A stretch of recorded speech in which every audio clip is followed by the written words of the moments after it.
Tonight on CFTK-TV News, Terrace City Council makes a decision on the expansion of a local company, a reminder on how to properly dispose of fish heads, and Canadians weigh in on mandatory service jobs. Northwest BC's only television news team. We are CFTK-TV News. Hello, and thanks for joining us on this Tuesday, August 12th, 2025. I'm Jaylene Matthews. We'll begin tonight with our news that's local to the Northwest. Last night's Terrace City Council meeting weighed a controversial choice, one that pits business development against environmental concerns. CFTK-TV's Helen Asante has more. While many regions are celebrating new business growth and Indigenous nations are signing agreements to secure their future, Terrace faces a different question: clean air and a low pollution environment, or industrial expansion. At the heart of the debate is a private company's proposal to place an asphalt plant on its business property. Provincial approval has already been granted, but City Council still needed to hear from residents. Sebastian, welcome to our regular council meeting for Monday, August 11th.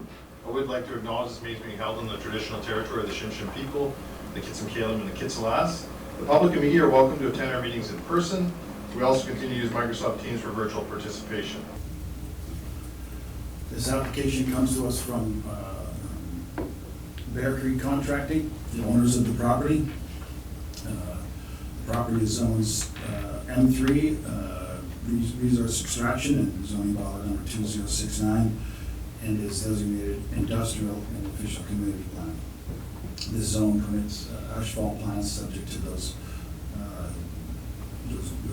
distance regulations. The parcel is an active gravel pit or aggregate pit, approximately 5 hectares in area, on the north end of Griffith Street. This zone, like I said, permits asphalt plants subject to those distance requirements. The owner of the property intends to partner with Zulu Aggregates for the temporary use of this property for an asphalt plant. At this point, I'll just make mention that Zulu has been awarded a number of contracts, both private and local government contracts in the region, including with the City of Terrace. But these contracts, the City of Terrace, are not dependent on this DPP approval. Concerns over noise, air quality, and plants' location dominated the discussion. By the end of the night, Council voted 4-1 against approving the project. I work in occupational health and safety. I will shut a site down for PAH, VOCs, anything like this. The risk is unacceptable to this community, and it's certainly unacceptable to me. Our son, daughter-in-law, and granddaughter live on McConnell Drive, or Crescent rather.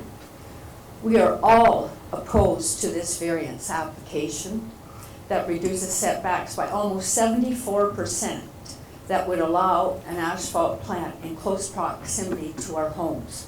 None of us has any problem, and we like to see this project on that. And like I said, I'm the closest one from that. Thank you. Thank you. Approving this variance would prioritize operational convenience over public health and set a troubling precedent for overriding protective setbacks near sensitive areas. But not all voices oppose the plan.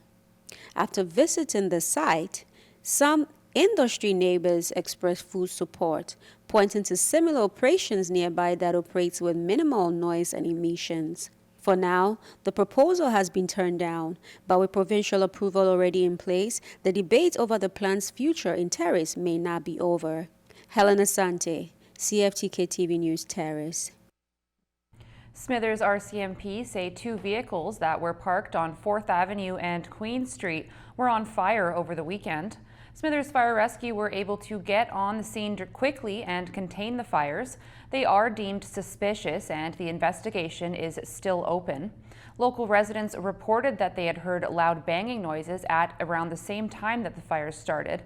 Smithers RCMP are asking for anyone with relevant information to come forwards. And the Terrace RCMP responded to 329 calls during the first week of August. 2 calls involved violations from e-scooter riders. Police say in one case they pulled a man over for not wearing a helmet but discovered a large knife and drug paraphernalia in his possession as well. In the other, an officer conducted a traffic stop on a pair of youths riding e-scooters on the road by Highway 16 and Greig Avenue. The youths were informed of the dangers of riding on the roadways, and the Terrace RCMP are also encouraging parents to become familiar with e-scooter road rules. The proper disposal of fish heads has come into question recently as locals have repeatedly found piles of fish heads rotting on riverbanks. CFTK-TV's Kel Maslin has more. Fishing is a classic summertime activity that is enjoyed by many as a way to unwind and de-stress during the hottest period of the year. But as is the case with most activities such as this, there are certain etiquette rules that should be followed out of respect for your fellow fishermen. One such rule is making sure that you properly dispose of fish heads and any other parts of it that you don't use, which reportedly hasn't always been followed in the Northwest this summer. And for those who might not be sure how to do so, Skinewald's Director of Science gave an explanation in an interview on how it's done and why it's important to do it. Truly, it should just go back into the river where the fish was caught.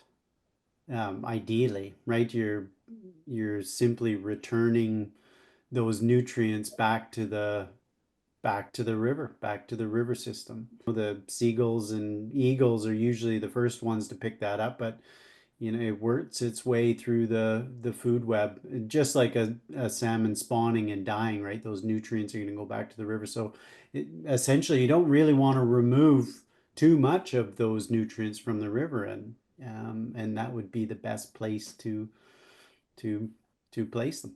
But etiquette rules aren't the only important fishing rules, as it's crucial for people to know what fish they're allowed to catch at what times, as that can differ in certain areas and other bodies of water, as well as what sizes of fish can be caught. And it was also pointed out by Michael Price that in order to avoid trouble with fisheries officers, there are a pair of things that they will need to see if you ever get pulled over by them after a trip. I think it's a recommendation. I don't know if it's a strict rule that you have to keep the head on and the tail on, but you need to, you can't remove the skin so that the identifying features of a species are removed. So, you got to keep the skin on. Not too many people would take the skin off, but you'd need to leave it in a form that officers, if you're stopped, can identify the fish and see that you have a license to catch those fish. Price ended his interview by encouraging people to be considerate of others when they clean their fish and to give back those unused parts to the river so that it can absorb the nutrients that it needs, and by proxy, keep allowing people to have fish to catch in the first place. For CFTK-TV News, I'm Kel Maslin.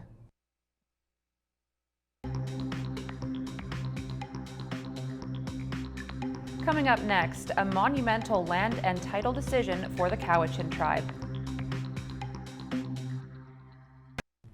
The Provincial Transportation Ministry says construction is now underway for a multi-use path here in the north. It says the path, which runs along Highway 16, aims to enhance safety and promote active transportation. The province says the $1.7 million contract has been awarded to West Horizon Contracting Incorporated for a 3.25 kilometer section that will run from Telqua's municipal boundary towards Smithers. It says construction is expected to be completed on the project in 2026. A monumental ruling for the Cowichan tribes as their rights to land on Lulu Island in Richmond. CTV's Belle Milger explains. Today, it's a hub of industry, transportation, and warehouses. But at one time, this expanse of land bordering the south arm of the Fraser River in Richmond was a summer fishing village for the Cowichan tribes. Our lands were taken. Our fishing rights were denied. Our voices were silenced. But we remembered. Following the longest trial in Canadian history, the BC Supreme Court sided with the Cowichan in a lawsuit against the federal and provincial governments, the City of Richmond, and the Musqueam and Tsawwassen First Nations. In your courts, your laws, we followed those rules and a ruling came down. The ruling grants the Cowichan fishing rights and title to 7.5 square kilometers of land in Richmond. Some of the land is held by the federal crown, some by the city, and the rest by private owners. According to the ruling, land title grants issued by the federal and BC governments are invalid and infringe on Cowichan title to the land. What does that mean for the private landowners who currently have that land? Yeah, there are many answers that we need to seek clarity from a higher level of court with respect to the state of the law in general. Although Attorney General Nikki Sharma has promised to appeal the ruling, she's not yet sure on what legal grounds. Our team is working through what we think are quite a few grounds of appeal, potential grounds of appeal. It's not unlike many very complicated cases which are related to rights and title. In the meantime, the province will be seeking a stay to pause implementation of the ruling, which could eventually wind up before the Supreme Court of Canada. Ben Milger, CTV News, Richmond. A wildfire on Vancouver Island near Port Alberni has forced the evacuation of a local campground. The Mount Underwood wildfire is now measured at 8.6 square kilometers and has also led to the closure of the highway between Port Alberni and Bamfield. The BC Wildfire Service says the China Creek Campground and Marina, about 15 kilometers southwest of Port Alberni, is being evacuated. There are roughly 96 active wildfires burning in BC. And across the country, thousands of residents outside St. John's, Newfoundland are being asked to evacuate their homes because of a nearby wildfire. The provincial government says people living in parts of the Paradise suburb must leave immediately, where officials have declared a state of emergency. A state of emergency has also been declared in neighboring Conception Bay South and St. John's Galway and Southlands neighborhoods. Next, let's take a look at your Northwest weather report. Tonight on the North Coast, expect conditions to be cloudy with a 40% chance of showers this evening, a low of 12 degrees. Over the next few days on the North Coast, expect conditions to likely see some showers, daily highs around 16-17 degrees, overnight lows between 12 and 14 degrees. Tonight in the Terrace-Kitimat area, expect it to be partly cloudy, with winds from the south at 30 kilometers an hour, gusting to 50, becoming light near midnight, a low of 11 degrees. Over the next few days in the Terrace-Kitimat area, expect a mix of sun and clouds tomorrow, then clouds and showers later on in the week. Daily highs between 17 and 24 degrees, overnight lows between 11 and 13 degrees. Tonight in the Bulkley Valley and Lakes District, it's looking partly cloudy with a 30% chance of showers, fog patches developing before morning, winds from the west at 20 kilometers an hour, gusting to 40, becoming light late this evening, a low of 7 degrees. Over the next few days in the Bulkley Valley and Lakes District, expect showers and possible thunderstorms tomorrow, then clouds and rain through to the weekend. Daily highs between 18 and 22 degrees, overnight lows between 9 and 12 degrees. Let's take a look at your Northwest highways now. On Highway 16, there's construction in Prince Rupert with a detour in effect, as well as bridge maintenance, road sweeping, utility work, and shoulder maintenance underway. On Highway 37, watch out for bridge construction. On Highway 37A, there's paving operations underway, as well as a section with falling rocks. And this is what the roads were looking like this afternoon around the region from the view of the province's highway cams.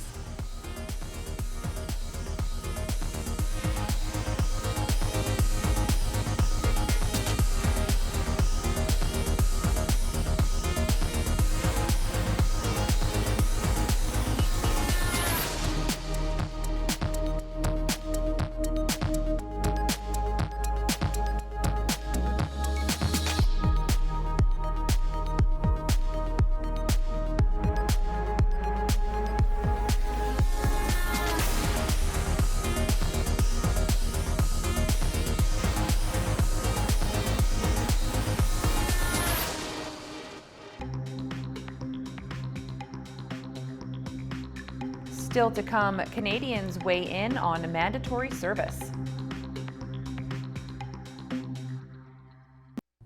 An update now on the damaging effects tariffs are having on the softwood lumber industry. Here's CTV's Abigail Biman.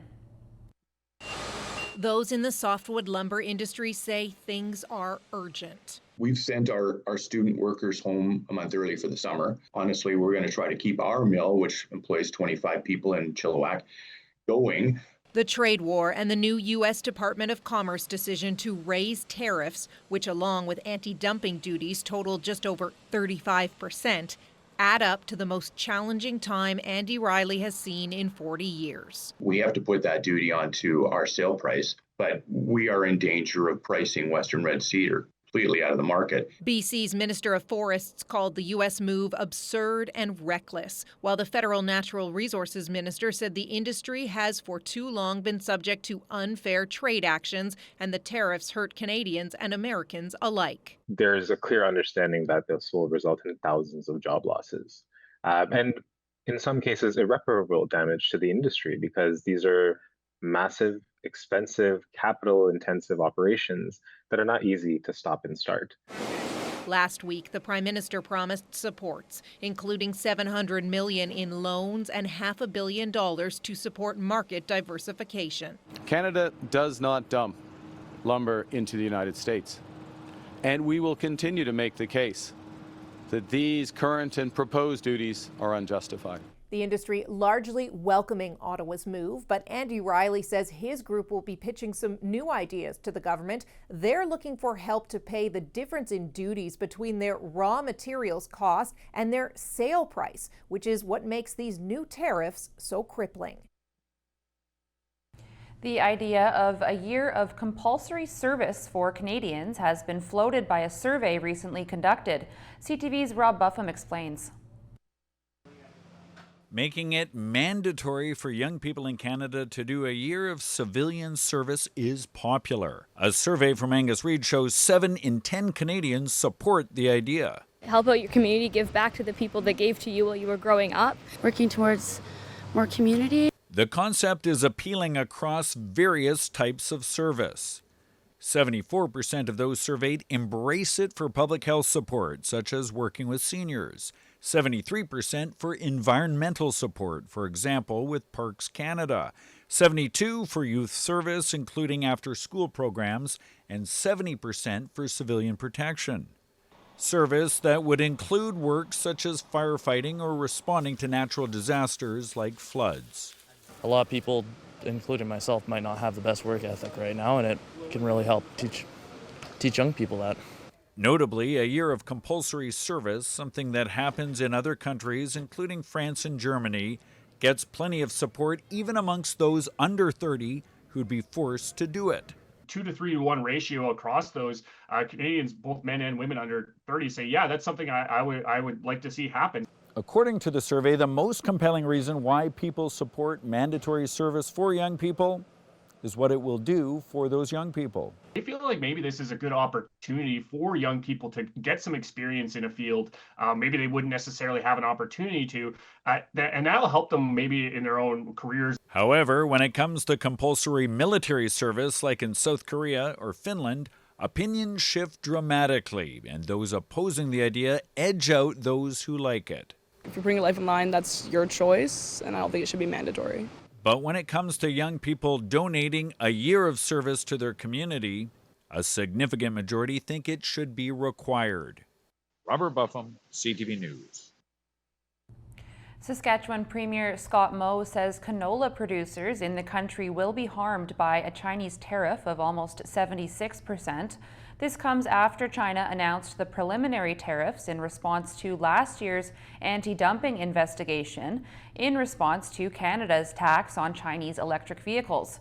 Moe says he expects to speak with Prime Minister Mark Carney about the matter, along with other ministers and industry leaders.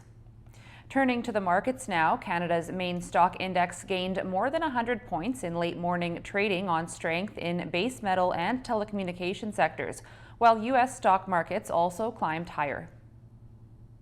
The Canadian dollar rose 1/10 cent. The price of gold dropped $13.50. Oil fell by 17 cents. Natural gas was down 16 cents. Aluminum dropped $23. In Toronto, the TSX was up 146 points. The Venture Index was down close to 5 points. In New York, the Dow Jones was up almost 484 points, and the Nasdaq gained nearly 297 points. Still ahead, a mourning family speaks out about reckless driving.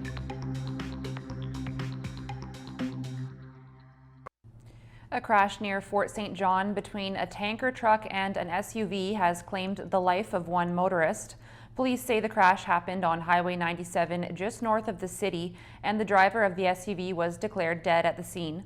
They say the investigation shows the SUV was traveling south when it ran a red light and crashed into the tanker truck, which was traveling left onto the highway.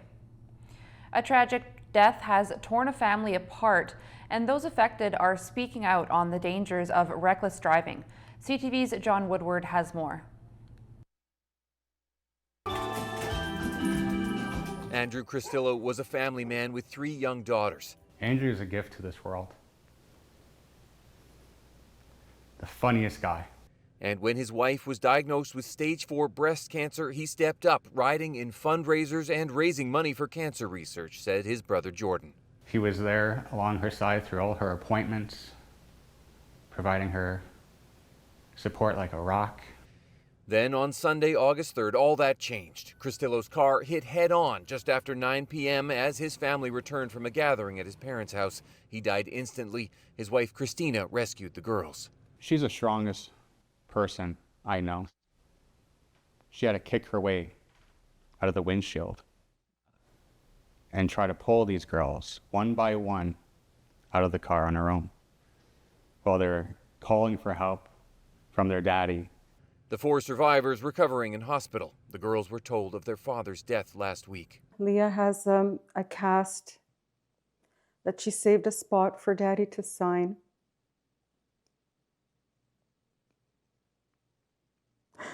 But he won't be able to do that now. 18-year-old Jaylene Benanthan has been charged with dangerous driving causing Cristillo's death and bodily harm to his daughters. He's also charged with making a false statement to police and accused of failing to remain at the scene. NCTV News has learned the same driver was also charged in a collision on the 401 that sideswiped Premier Doug Ford's vehicle in January. We were just driving straight. Next thing you know, you got hammered. We want justice for Andrew, and to make sure that reckless driving, where people have no respect for the lives that they impact with their actions, is put to an end. Until this happened, surviving Christina's cancer was the family's first focus. Now it's preparing for their dad's funeral. The Cristillo family has an online fundraiser for the daughters, and they also have a lot of questions, like why that driver was able to be behind the wheel. John Woodward, CTV News. Visitors appear to be taking advantage of the Canada Strong Pass this summer.